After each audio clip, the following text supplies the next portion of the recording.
வணக்கம் நண்பர்களே, நான் ஒரு கதை சொல்கிறேன் கேளுங்க.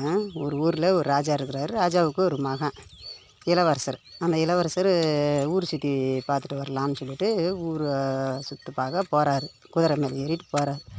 அப்போ போனால் ஒரு அழகான பொண்ணு வந்து எள்ளு காய வச்சுக்கிட்டு இருக்குது. எள்ளு வியாபாரியோட பொண்ணு. எள்ளு எண்ணெய், எள்ளு எல்லாமே விற்பாங்க அவங்க. எள்ளு மட்டும்தான். அந்த எள்ளு வியாபாரி பொண்ணு வந்து எள்ளு காய வச்சுட்டு இருக்கும்போது அழகாக இருக்குது. அந்த பொண்ணை ரொம்ப பிடிச்சி போச்சு இளவரசருக்கு. அந்த பொண்ணு ரொம்ப பிடிச்சி போனதுமே சரின்னு சொல்லிவிட்டு அந்த பொண்ணுக்கிட்ட போய் கேட்குறாரு, நான் ஒரு விடுகதை போடுறேன், அந்த விடுகதைக்கு பதில் வந்து கரெக்டாக நீ சொல்லிவிட்டு நான் உன்னை கல்யாணம் பண்ணிக்கிறேன் அப்படின்னு. கேளுங்க இளவரசரேன்னு சொல்லிவிட்டு இளவரசர்கிட்ட சொல்லுது. சொன்னமே இளவரசர் என்ன சொல்கிறீங்க விடுகதை போடுறாருன்னா,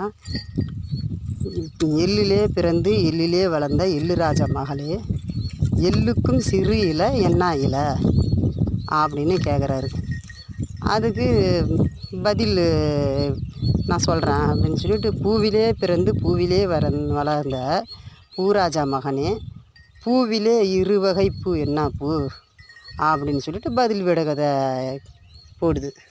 அதனால் அதிலே பதில் இருக்குது அப்படின்னு.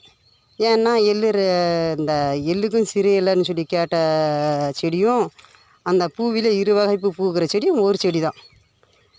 அதிலே பதில் இருக்குது. இளவரசருக்கு புரிஞ்சு போச்சு, நாம் கேட்ட கேள்வி அறிவாளி பொண்ணு அப்படின்னு சொல்லிட்டு.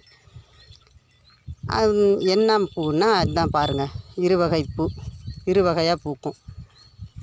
அது வந்து ரோஸ் கலரில் பெண் பூ, அந்த மஞ்சள் கலரில் இருக்கிறது ஆண் பூ. அது மகரந்தம் பாருங்கன்னா சேர்ந்தான் காய் உருவாகும்.